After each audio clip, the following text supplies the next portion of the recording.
What are the greatest Conqueror Haki moments in One Piece? We've already done 2 other videos ranking the epic, topmost, greatest Conqueror Haki moments in One Piece, but now that Egghead arc is finally over and Elbaf is already in full gear, I'd say it's about time we do a follow-up video and update the list. Yup, this video is also going to include the Conqueror Haki moments from Egghead, and there will also be a couple of downright orgasmic spoilers from the manga. Get your snacks and drinks ready, guys! These are the top 10 greatest Conqueror Haki moments in One Piece. But before we continue, how about giving the video a like and also subscribing to the channel?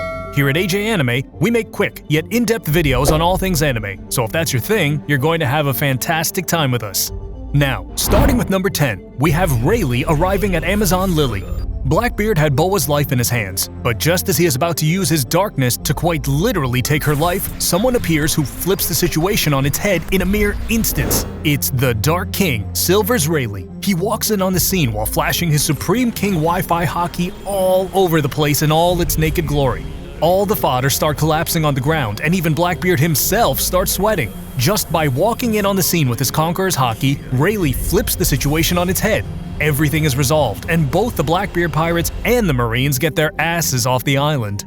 Moving on to number 9, we got ourselves a massive manga spoiler, so if you have not read the manga, I'd recommend fast-forwarding to the next moment. The Conqueror Haki moment in question is from chapter 1111. After the Giants arrive at Egghead to help out the Straw Hats, Saturn and Warcury are pissed. Luffy tells them that they need to get the hell away from the island, and Dory follows through by using a horn to alert all the Giants that it's time to leave. However, Warcury wasn't having it. He declares that it's time to use a horn of his own, and unleashes a Conqueror's Haki blast strong enough to strip off Gear 5 Luffy's eyes, hat, shoes, cuffs, heck. This Conqueror's Haki blast is strong enough to even strip off Luffy's scar. It is diabolical. I mean, it literally shakes the island's very core. The Haki is felt all over the island and beyond. The Marines stationed at the shore also begin to pass out. Guys, with the recruitment of Garland Garling in chapter 1125, it is now obvious that the Elders are basically strong celestial dragons that got promoted to their current status sometime during the past 800 years. In simpler words, Saturn, Nuzjuro, Mars, Jupiter, and Warcury are among the strongest celestial dragons of the past 800 years. No wonder they have Conqueror's Haki, and no wonder it's this strong. I'm absolutely 100% sure that Garland Garling also has Conqueror's Haki, and you bet his Haki is going to be even stronger than Warcury's Haki. Now, at number 8, we have the time when Zoro finally uses his Conqueror's Haki consciously. We're talking about that orgasmic scene from episode 1060, where Zoro comes to the realization that he should allow Enma to drain his Haki. He lets it all flow naturally and stops caring about trying to control his Haki. This, in turn, unleashes Zoro's Conqueror's Haki all over the floor, and as expected, the Fodder Beast pirates start collapsing. While Warcury's Haki was more about a moment of overwhelming shock, Zoro conquering Enma is a historic moment, because this is where he becomes aware of his color of the Supreme King. He gets asked by King if he wants to be a king, and Zoro affirms. He declares that he has a promise to keep to his captain and to his best friend. The 7th moment on our list is a moment in One Piece that truly introduces us to that next level of Conqueror Haki mastery. In episode 1082, after Momo successfully manages to breathe fire at Green Bull, the Admiral is forced back to his human form. He begins transforming again and braces himself to skewer Momo from mouth to tail. However, right as Green Bull is in the middle of transforming again, he is hit by a powerful wave of 5G Conqueror's Haki roaming that immediately reverts him back to his base state. It doesn't take long before Green Bull realizes that it's the Red Hair Pirates. We see Shanks' ship. All the new guys have collapsed because of the Conqueror's Haki, and as for Shanks himself, he is mad. He glares deep into Green Bull's soul all the way from the sea and asks the Admiral if they are that afraid of the new era. Green Bull is left with no choice but to leave the island. It wasn't even a confrontation, it was just Shanks telling the green guy to leave as politely as possible. Up next, at number 6, we're going back to something special. When Ace is about to be executed and Whitebeard is held back by his own wounds, Luffy screams from the depths of his soul just as his mind and body unconsciously use Conqueror's Haki. The executioners faint, and all the top tiers react to Luffy's Conqueror's Haki. It's a legendary moment, and although this isn't actually the first time he uses Conqueror's Haki, this is still the greatest pre-time skip Haki moment. And let me remind you that this is the only time we see Conqueror's Haki in that legendary arc. Alright, we're halfway through the list, and now it's time to talk about the top 5 greatest Conqueror Haki moments. 4 of them have already been animated, but the 5th one is a manga spoiler, and I promise you, it's the kind of spoiler that is special even by One Piece standards. Anyways, continuing with the list, we have Garp's Galaxy Impact at number 5. Garp launches his ship into the air with the force of his fist and then proceeds to unleash an overwhelmingly devastating Advanced Conqueror's Haki-infused punch that shatters our conception of brute strength. He calls it Galaxy Impact, and the anime made it look like a nuke in and of itself.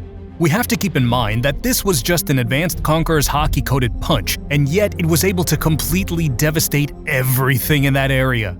Heck, it didn't even look as though Garp put any effort behind it at all. It was just a casual punch, and look at the damage it did.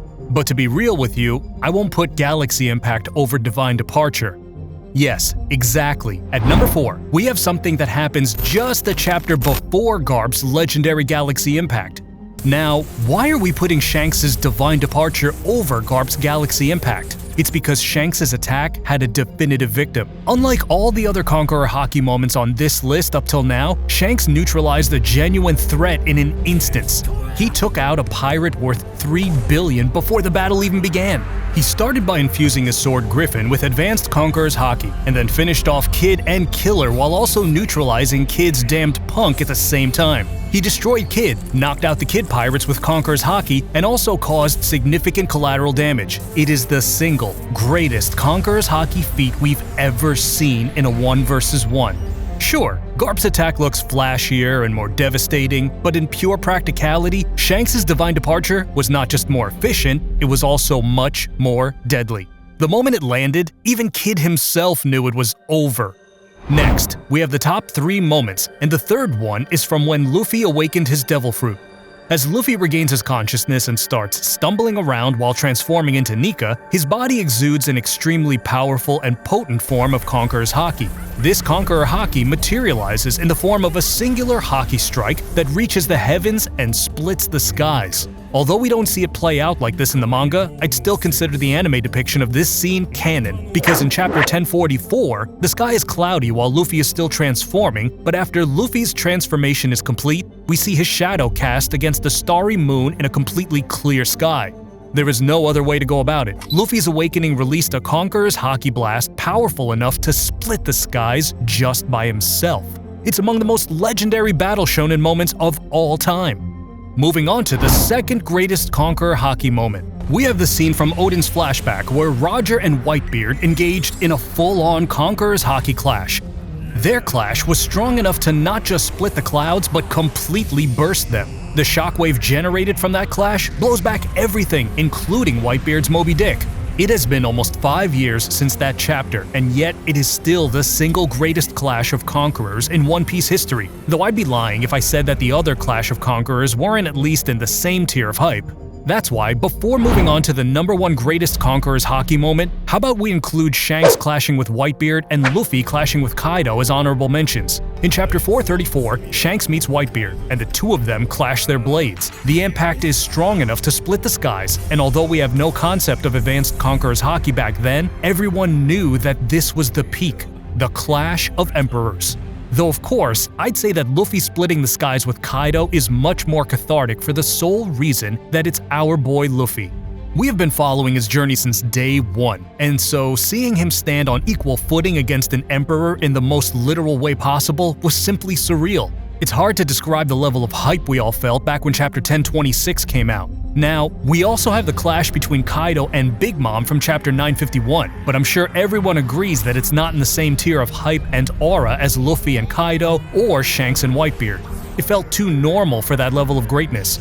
Alright, with the 2 honorable mentions out of the way, let's talk about the number 1 moment.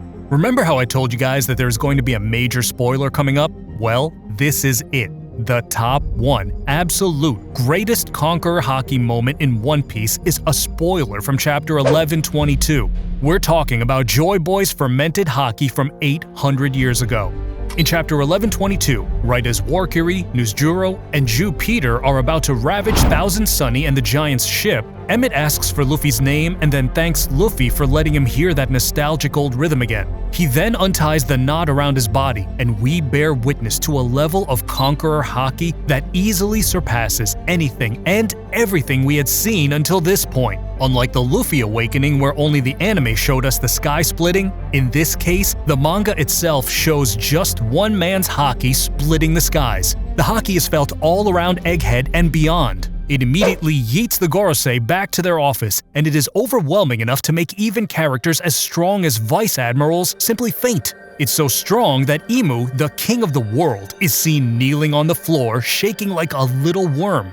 Even though Joy Boy had been dead for 800 years, just a whiff of his fermented Haki is enough to completely reignite Imu's PTSD. In the next chapter, we see that all the Vice Admirals have fainted. There are no longer any Marines left to chase the Straw Hats. And of course, Dory and Bragi imply that this Haki was even stronger than Red Hair Shanks' Haki. Note that they didn't say anything like this when Warcury roared in chapter 1111. This means that although Warcury's Haki was impressive, it didn't make Dory and Bragi care enough that they compare it to Shanks' Haki. However, after experiencing Joy Boy's Haki, they actually started wondering if it was even stronger than Shanks' Haki, which is, of course, a big deal.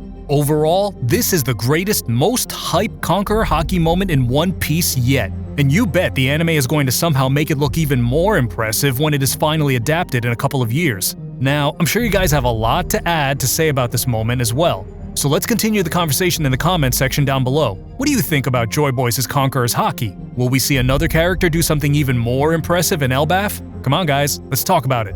Of course, also subscribe to our channel AJ Anime and hit the bell icon so that you are the first to know whenever I cook up something new and exciting. Well then, I'd say until next time guys, see ya!